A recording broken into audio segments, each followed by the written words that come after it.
Hi, I'm Rita. Today we're going to talk about Adlib, a content intelligence platform that takes business to new heights. We have three people here. First, we have Scott McKee, Jason Mitro, and Mark Fuentes. Scott McKee is co-founder and SVP of Market Strategy at Adlib. He has over 20 years of experience in content management and digital transformation, including contract analytics, data capture, content management, and file analytics. And Justin Mitro, he is the Senior Director of Product Strategy at Adlib. He has spent over 15 years working in content management, covering various elements of the industry, including capture, archival, storage, documents, and record management. And then the last one, we have Mark Fuentes. He is the Senior Director of Growth Marketing. He has spent 20 years in marketing, innovation, and sales enablement leadership roles in service, software and SaaS, market spanning, telecommunications, business process outsourcing, logistics, global trade consulting, and content intelligence. Welcome, Jason and Mark and Scott. Welcome to this interview, and thank you for being here with us and sharing what is Adlib about.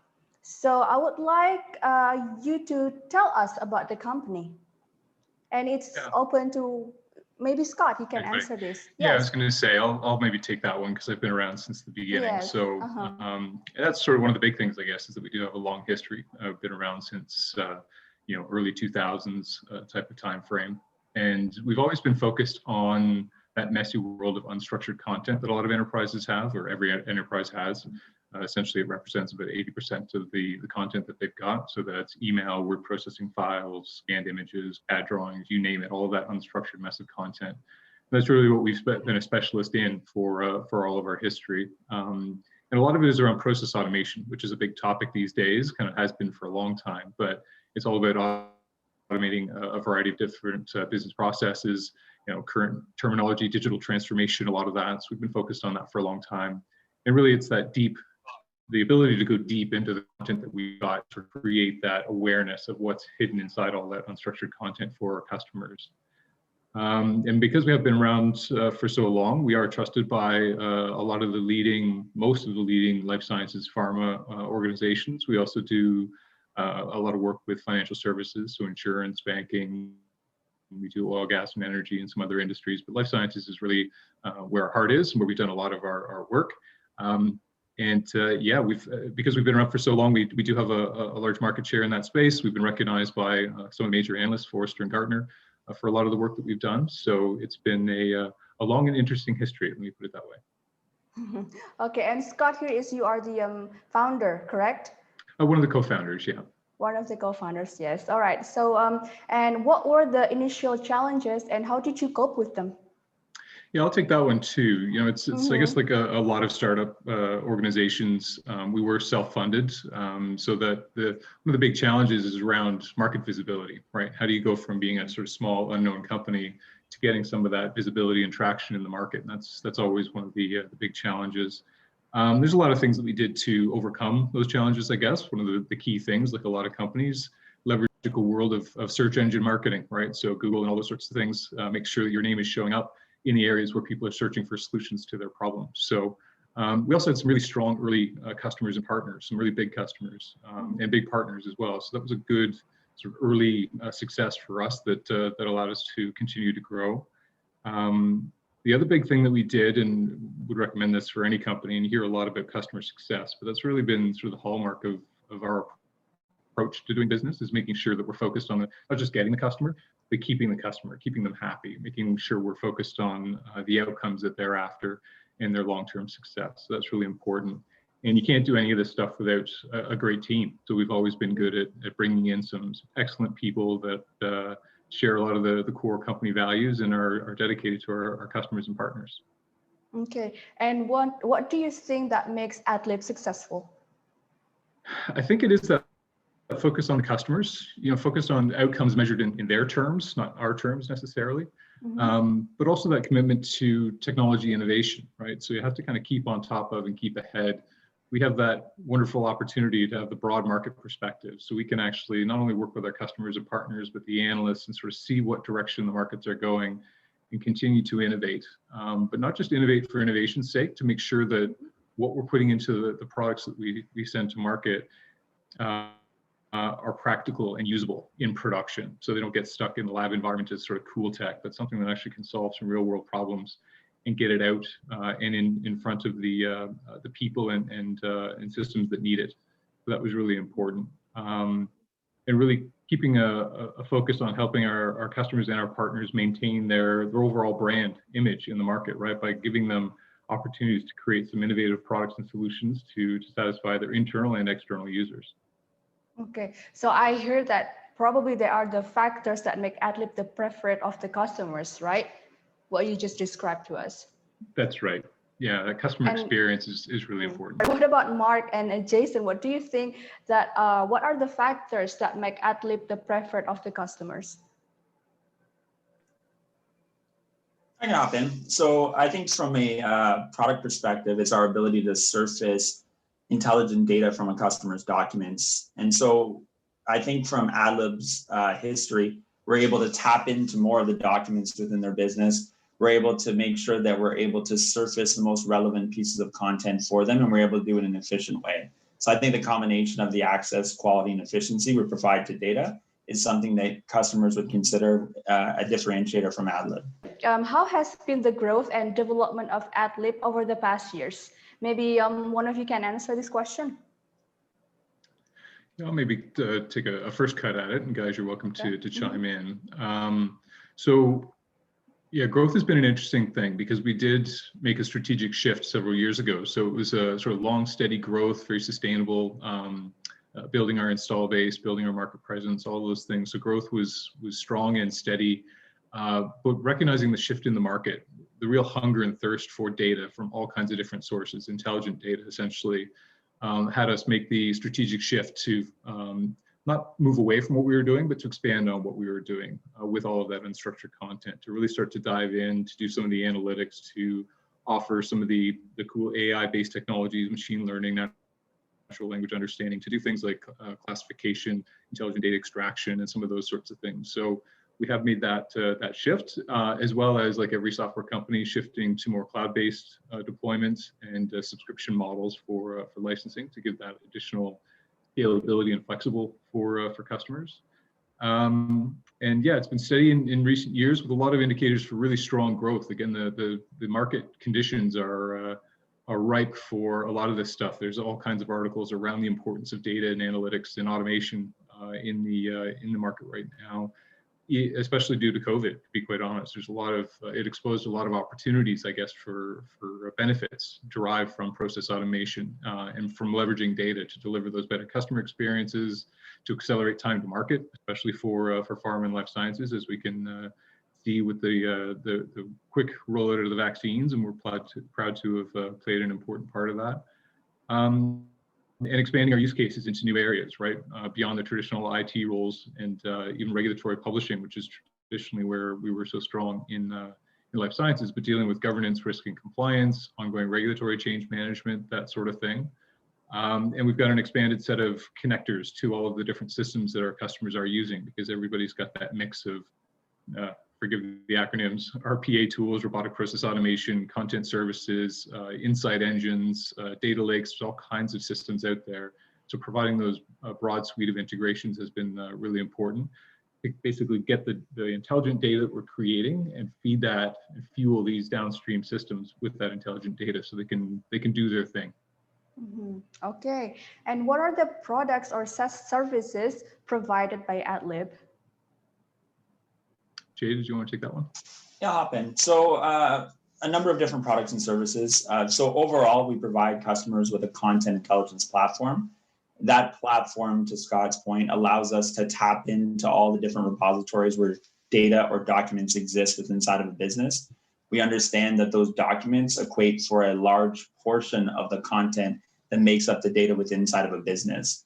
And so what we're able to do is not only take those documents, we have a whole suite of transformation capabilities that allow us to take documents, convert them into a standardized high fidelity format, We can take those documents, also make sure that they're text searchable, and then we can automate a whole bunch of publishing tasks based on whatever the business process is in front of the customer. So that's one set of feature or capabilities that we provide our customers, but we also extend those and allow customers to not only standardize their content, but to be able to classify the documents. So leverage AI technology within inside of the platform to classify documents, classify blocks of text, so things like clauses within inside contracts, find things like signatures or strike-throughs within documents, and then be able to send documents for review, as well as be able to report on a whole population of content. So taking that dark, unstructured data, creating transparency within it, and then surfacing the intelligence and insights to the people, process, and technology that need it. And so it's like I said, it's a content intelligence platform with a transformation suite, as well as the ability to do things like contract analytics, leveraging some of those other capabilities that I just mentioned. Okay, awesome. And are there any new additions, and how does Adlib keep its products and services up to date with the changing times and trends? Another great question. So a lot of the things that I just mentioned, specifically around classification, extraction of content from documents, a lot of those things are the newer things that are available in the product, specifically with AI. So there are a lot of traditional methods out there that allow you to classify documents or extract information from documents. But they are traditional based, meaning they're location, positional based. So in the event that documents change or pieces of information are missing, the users are no longer getting that intelligent data that they're looking for. And so by incorporating AI into the product in certain areas, it allows us to classify documents with more certainty, more clarity than we would have done previously, right? So that's some of the newer things that we're bringing into the product. Where we're getting those features or that understanding of what needs to happen is from a number of different resources. Obviously, we're closely connected with the analyst community. So we're listening to the analysts, understanding what the challenges or problems are that customers are faced with. We have obviously a large set of our own customers.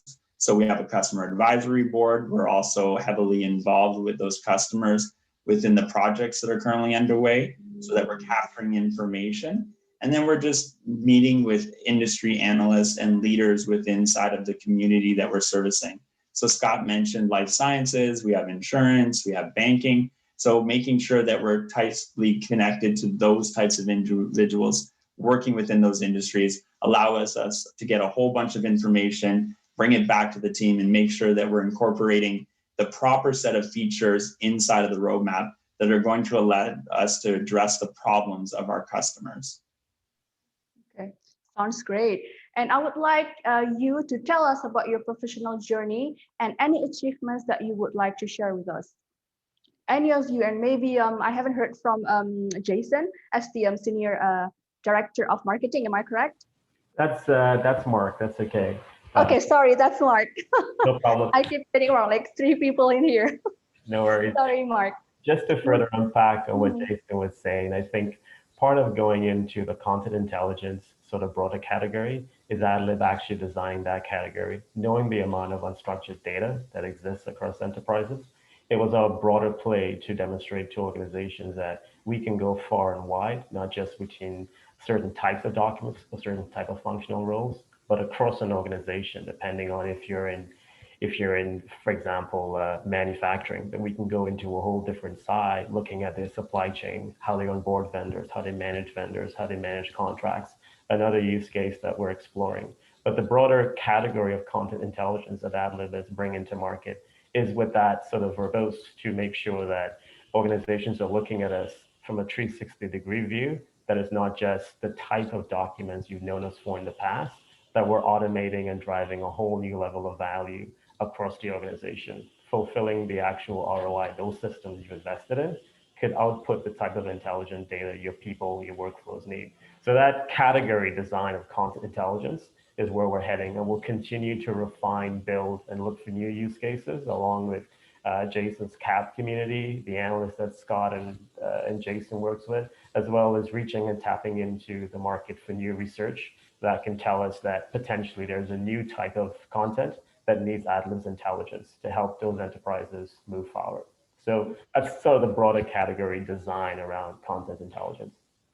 Okay, that's great. Can one of you tell us about the work culture and team of Adlib? Hey, I'll go because I'm fairly new to the organization. I haven't made my first full year. That's coming soon. I think it's a testament to say that I'm still here. I enjoy the work I do at Adlib. I truly do.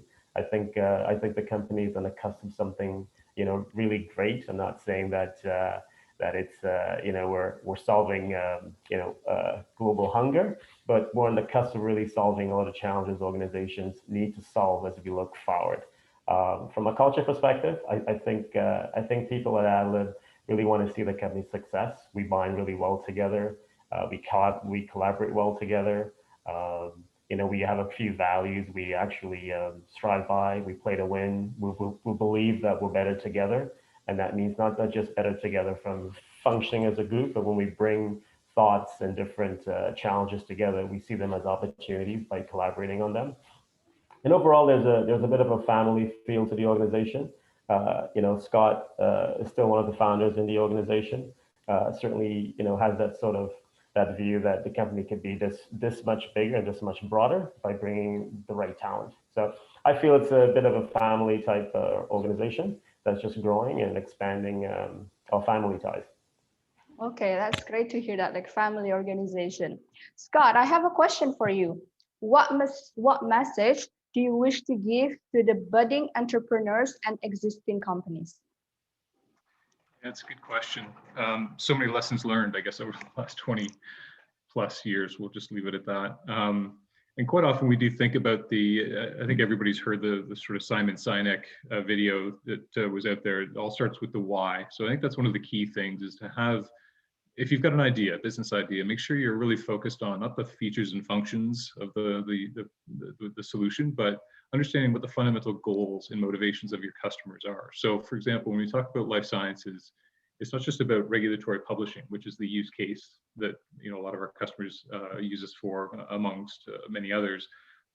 But it's really the value of that is because it helps them accelerate their regulatory submissions, accelerate the approval of their submissions to the FDA. And ultimately that results in getting new compounds and devices to the market. And that helps people, right? It creates that opportunity for new hope, for people that are suffering with different things. So that's the fundamental driver, the why, right? The how is the features and functions of your solution, but really focus on the why is an important thing. Another suggestion, of course, focus on the customer success. So not just up to getting the customer, it's that entire lifespan. And I think that's just the norm these days, especially in the new subscription model.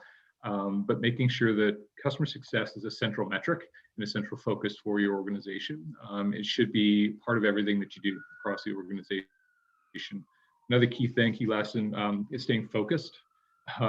As a young company, it's tempting to want to try and do a little bit of everything for everybody, but it really is important to focus on a particular niche or a particular use case and go deep on that, because then you can align your roadmap, your sales enablement, your marketing, everything can line up really well and you can go deep in a particular area. So focus is really important, and it's tough.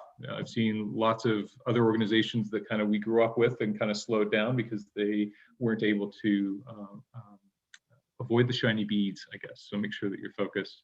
And then of course, focus on what your differentiators are. Be clear on what they are. It's tough. It's a noisy market out there. So make sure that you identify where you can be different and solve real world problems for your customers, and talk about them in terms of the outcomes that your customers can achieve as a result of them. It's not the AI that's in your technology. It's what can that do for your customers in terms of real business value to allow them to achieve that why that I talked about earlier on. Okay, thank you. That's like a great advice. Jason, it's for you now. How do you think digital intervention has changed the product growth and strategy? So we talked a little bit of some of these things earlier, but I think from digital technology intervening inside of a business process within an organization, I mean, that's been around for a long time, and a lot of companies have had a fair amount of success with taking the technology and improving processes and realizing the potential of the business. I think though they've only tapped into a small part of the overall potential for the business itself. And what I mean by that is to say, a lot of the technology was primarily focused on automating structured data processes, right? Things where the data was readily accessible. And when the companies start thinking, they're thinking about content as a competitive differentiator for themselves. I have all this content in my business. It underlines a lot of the processes in which I do today. How can I best leverage that information to drive new insights for the business, to allow customers to search on data in a much more improved and meaningful way? How can I automate processes leveraging that data, start sending it downstream within or outside the organization so that the users no longer need to look at the data, review that information. You can automate approvals of content, as well as govern the information, right? So when you think about businesses and ongoing regulatory change and having to comply with that change within inside of the organization, there's all sorts of opportunity where they can tap into additional additional content within the business so that they can fuel the software that they have and they can receive a greater return on investment from those software that they've already purchased. And when I say tap in, I'm always talking about that unstructured data piece, right? When you think about an organization, the 20% of the organizational data is structured, where the other 80% is the information that's not readily available to them. And so when we think about our product growth as well as our product strategy, it's about giving users more access to that intelligent data to allow them to have that competitive differentiator that they can then go to market with. Okay, thank you. And now moving on to Mark. How has marketing evolved over time, especially in your domain? Yeah, I think it's a couple of things. First off, the buying committees have changed. I think one of the things we've seen before that buyers are going 65% along the way in doing their own research, capturing their own content, building a view of what that brand is and what that brand could be for them. Does it align with their company? And they're doing this along the way without even getting into speaking with a salesperson. So it is creating that opportunity for marketing to better lead those buyers down that particular journey, get to know the actual company better. Added to that, you're now influencing 6 to 8 people. Typically, in the type of enterprise we're going after, is not just one person that's actually signing on that dotted line to buy Adlib. There's a number of stakeholders, a number of influencers that's guiding that particular decision. I think brand has also come back as something that's really important for organizations again, and brand not just around branding from a market visibility, but does that brand align to what we're doing? So at Adlib, we've been starting to look at things like how do we create hope for the life sciences community with the things we do and helping that particular organization get the vaccine to market. We're creating hope in the marketplace. When we look at one of our other verticals like insurance, we're looking at how do we align our brand to create relief for those people in the insurance industry, confidence in the banking so that they can be buying into our technologies that's giving their end customers confidence to do that work for them. Whether it's confidence that my data is protected, my privacy is protected, that you know me really well, that when I walk in that particular bank, you're delivering the services that meet where I am at in that life cycle journey. So I think all those elements are things of how marketing is really changing. And as a result, the strategies, you almost have to what I call zig and zag. What used to work 3 years ago, or what was actually shelved 3 years ago, is probably coming back as something that's probably worthwhile for marketers to review. So it's a bit of mixing it up, and it's always being able to look and forward and see how does Adlib get to tell that differentiated story, that new narrative in the marketplace that connects to the outcomes these companies, these enterprises are looking for. And I think that's where the brand meets the purpose for most of these organizations. That's great. Thank you. I would like to come back to Scott now. Scott, what is your view in the rat race in the market? The rat race, yeah. I mean, technology is always interesting because it is a very busy and noisy space. There's always new acronyms, new buzzwords, new things to get excited about. So it is a little bit tough and it changes on a weekly basis. So, for us, we really try to focus on being as clear as possible. And that's really focus on those outcomes as opposed to the technology itself. We do talk about artificial intelligence. It's at that forefront of creating meaningful data and insights for companies, but what are they trying to achieve with those insights, I guess, is something that that we try to focus on, creating some clear messaging around that, and trying to make it clear to people that AI doesn't have to be just a cool tech that gets stuck in a lab, but they're actual real world production level mission critical workflows that can be solved with these technologies. And it doesn't, one of the things that Jason may have touched on earlier, I can't remember, but the whole idea of like point and click AI, like part of what we're trying to do is embed some of these cool technologies into easy to use and easy to deploy platform components so that people can actually achieve their goals very quickly. And it's really about how do you use technology to maximize human potential. It's not replacing people. Even though you're doing some process automation, it's not about getting rid of people, although there's an opportunity to reorient your workforce a little bit, but it's really augmenting humans and having them focused on high value human activities as opposed to some of the rote work that's often out there. And yeah, in terms of the rat race, we also try to participate as much as possible in creating thought leadership type of material content, stuff that's valuable. It's not strictly marketing and self-promotion. It's really trying to educate the market because it is so noisy. And we've got a nice broad view globally and across industries. So taking advantage of that view that we've got to try and create some centralized and easy to understand messaging for people to consume. And hopefully that helps us stand out in that rat race that you mentioned before. Okay, great. Jason, is the time ahead favorable or can present bottleneck situation? No, I think from a product perspective, I think we talked a little bit about all the opportunity that's available to customers to tap into more of the data that matters to them, right? So I think that when you think about the future, I think it's bright. I think though, the one thing to not get lost in is that technology is simply a tool, right? And so I think it's important for customers to remember that the problem needs to be the focus of what it is they're solving. And so we've seen a lot of customers go down the path where they're selecting technology and it's only solving a small part of the problem for them. And so they have all these disparate technologies that don't necessarily actually create the value that they're looking for. And so when we think about our product, there's all sorts of opportunities for us because we can plug into all those different systems and actually give them access to the information they need in order to be successful. Mm-hmm. Okay, and last question is, Mark, it's for you.